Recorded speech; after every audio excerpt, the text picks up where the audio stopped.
अस्सलामुअलैकुम जनाब, कैसे मिजाज हैं आप लोगों की। उम्मीद करता हूँ आप लोग खैरियत से होंगे। मेरा नाम है ज़ीशान और आप देख रहे हैं टेक्निकल ज़ीशान यूट्यूब चैनल। दोस्तों, आज की इस वीडियो में हम सीखेंगे कि सॉलिड स्टेट रिले, जिसे हम एसएसआर भी कहते हैं, किस मकसद के लिए इस्तेमाल किया जाता है और इसको हम कैसे इस्तेमाल कर सकते हैं। तो दोस्तों, पिछली मैंने जो अपने चैनल पर 2-3 वीडियो अपलोड की, मैंने रिले के ऊपर ही बात की है कि रिले किस तरह से जो है इस्तेमाल की जाती है, रिले क्या चीज़ है और उसको हम किस तरह से कनेक्शन कर सकते हैं, उसका डायग्राम को कैसे पढ़ सकते हैं। तो मुकम्मल डिटेल के साथ जो है मैंने उसके ऊपर 2-3 वीडियो मैंने अपलोड की हुई हैं। आप चाहें तो आप वहां से जाकर वॉच कर सकते हैं। डिस्क्रिप्शन में मैं उसका लिंक डाल दूंगा। तो आज की जो हमारी वीडियो है वो एसएसआर के ऊपर है कि एसएसआर क्या काम करता है, तो इसके कनेक्शन हम किस तरह से कर सकते हैं, इसके डायग्राम को हम किस तरह पढ़ सकते हैं, इसके ऊपर जो इसकी डिटेल लिखी होती है उसको पढ़ करके सर जो है हम इसको अपने इस्तेमाल में ले सकते हैं। तो आज की वीडियो इसी के ऊपर है। तो देखिए दोस्तों, हमारे पास जो एसएसआर होता है ये एक इलेक्ट्रॉनिक ऑपरेटेड डिवाइस होती है, यानी कि इसमें आप इनपुट में एसी या डीसी वोल्टेज देते हैं, तो आउटपुट पे आप इससे किसी भी वोल्टेज को या सिग्नल से जो है आप इनको ऑपरेट करवा सकते हैं। दोस्तों, पिछली जो वीडियो में मैंने आपको रिले के बारे में बताया था कि जो हमारे पास कोई भी रिले होती है वो एनसी हालत में होती है। तो जैसे ही आप उसको लाइन देते हैं तो उसके अंदर एक कॉइल होती है। कॉइल जैसे ही उसमें अंदर मैग्नेट तैयार होता है और उसके आगे लगी हुई कॉमन प्लेट को अपनी तरफ खींच लेती है, जिससे हमारी रिले ऑन हो जाती है, यानी कि इन हालत में चली जाती है। तो जो हमारे पास एसएसआर होता है इसके अंदर जो है छोटे छोटे कंपोनेंट लगे होते हैं। तो जैसे ही इसके ऊपर लिखे हुए जो डायग्राम के ऊपर जो इसके वोल्टेज होते हैं, तो उतने वोल्टेज हम इसकी इनपुट में हम इसको देते हैं स्विचिंग करवाने के लिए।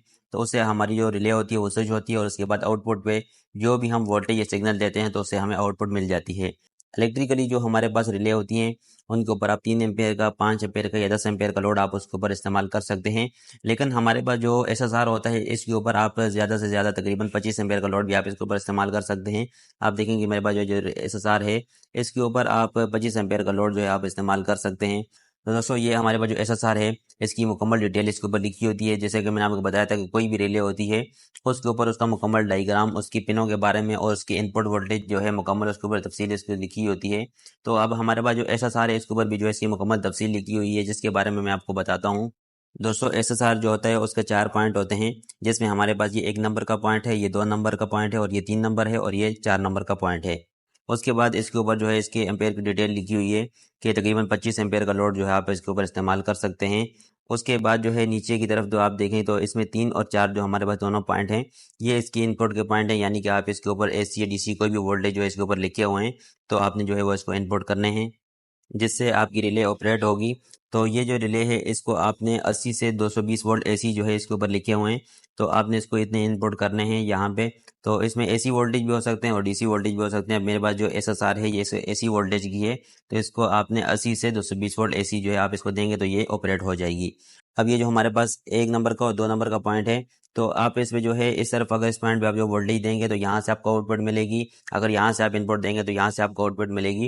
इसके नीचे इसका डायग्राम भी बना हुआ है, यानी इस पे भी जो है आप 80 वोल्ट से लेकर 380 वोल्ट तक तकरीबन जो है आप इसके ऊपर ऑपरेट करवा सकते हैं। अभी डायग्राम की मदद से आपको समझाता हूँ, फिर उसके बाद हम प्रैक्टिकली करके भी जो है इसको सीखते हैं कि किस तरह से जो है इसके कनेक्शन किए जाते हैं और किस तरह से जो है इसे किसी भी चीज़ को ऑन या ऑफ किया जाता है। तो अभी देखेंगे कि सबसे पहले हमारे पास एसएसआर, जैसा मैंने आपको बताया था कि 1 और 2 नंबर जो है हमारे पास इसकी जो है आउटपुट है, यानी कि जहां आप इसके कोई भी वोल्टेज जो है आप इससे आउटपुट करवाएंगे। उसके बाद हमारे पास जो 3 नंबर और 4 नंबर दोनों पॉइंट है ये इसके इनपुट के पॉइंट हैं। तो हम हमारे पास जो 220 वोल्ट एसी की रिले है, तो सबसे पहले हम इसको इनपुट करेंगे 220 वोल्ट एसी। और उसके बाद जो है यहाँ पे जो दोनों पॉइंट हैं यहाँ पे हमारे पास जो है इसको भी हम 220 इनपुट देंगे, जिससे हम एक एलईडी लैंप जो है ऑन करेंगे। तो सबसे पहले 220 इनपुट के जो न्यूट्रल है तो वो हम एलईडी बल्ब में इस तरह से लगा देंगे। उसके बाद हमारे पास जो फेज वाली वायर है उसको हम एसएसआर के इस वाले पॉइंट में लगाएंगे, 2 नंबर वाले पॉइंट में। तो जो उसके बाद जो 1 नंबर का जो पॉइंट होगा तो वहां से हम आउटपुट निकालेंगे, वो सीधा एलईडी लैंप में चली जाएगी। अब जैसे ही मैं ये वाला स्विच ऑन करूंगा तो हमारे एसएसआर को इनपुट मिल जाएगी, जिसके बाद हमारी जो इंडिकेशन लाइट है ये भी ऑन हो जाएगी और उसके बाद आउटपुट पे जो हमने इसको वोल्टेज दिए हैं और उसके ऊपर जो भी हमने लोड चलाया है तो वो भी ऑन हो जाएगा। तो चलिए अभी इसको प्रैक्टिकल कर लेते हैं। तो इसमें हमें चाहिए होगा इस तरह का एक होल्डर, उसके बाद एक एलईडी लैंप चाहिए होगा। एलईडी लैंप के जो होल्डर है उसमें हम न्यूट्रल वायर डायरेक्ट जोड़ देंगे और जो हमारे पास फेज वाली जो वायर आउटपुट की है वो पॉइंट नंबर 1 में लगा देंगे। और उसके बाद जो पॉइंट नंबर 2 है तो उसमें हम इनपुट की जो हमारे पास फेज वाली वायर है वो हम यहाँ पे इसको लगा देंगे। इसके ऊपर जो हम लोड चलाएंगे तो उसकी कनेक्शन जो है हम लोगों ने कुछ इस तरह से कर दिए हैं और उसके बाद इसके आगे एलईडी लैंप भी लगा दिया है। अब इसके बाद जो है आपने इसकी इनपुट पे जो आपने वोल्टेज देने हैं वो कुछ इस तरीके से जो है आपने इसको भी लगा देना है।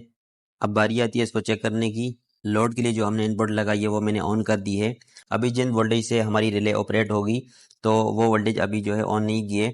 अब जैसे ही मैं इन वोल्टेज को ऑन करूंगा तो ऑन करने के बाद देखेंगे हमारी जो इंडिकेशन लाइट है वो भी ऑन हो चुकी है और इसके साथ साथ हमारा एलईडी लैंप है वो भी ऑन हो चुका है। तो अब जैसे ही मैं इसको दोबारा से ऑफ करता हूँ तो ऑफ करने से देखेंगे ऑफ हो रहा है। अब इसको मैं फिर से ऑन करता हूँ तो ऑन करने के बाद देखेंगे इंडिकेशन लाइट भी ऑन हो रही है और हमारा एलईडी लैंप भी वे ऑन हो रहा है। तो दोस्तों कुछ इस तरीके से जो है आप एसएसआर को इस्तेमाल कर सकते हैं, इससे ज़्यादा से कनेक्शन कर सकते हैं। तो इसके ऊपर आप ज़्यादा से ज़्यादा लोड जो है आप इसके ऊपर इस्तेमाल कर सकते हैं। तकरीबन 25 एम्पेयर का लोड जो है आप इसके ऊपर इस्तेमाल करके आप किसी भी डिवाइस को स्विच करवा सकते हैं। तो दोस्तों ये थी आज की हमारी वीडियो। अगर वीडियो अच्छी लगे तो वीडियो को अपने लाइक करना है, चैनल पर अगर नए हैं चैनल को सब्सक्राइब जरूर करें और साथ में दिए गए बेल आइकन को भी प्रेस करें ताकि जब भी मैं वीडियो डालूं तो उसका नोटिफिकेशन जो है आपको मिलता रहे। तो इंशाल्लाह ज़िंदगी रही तो फिर मुलाकात होगी नई इंटरेस्टिंग वीडियो के साथ। तब तक के लिए अपना बहुत सारा ख्याल रखिएगा। अल्लाह हाफिज़।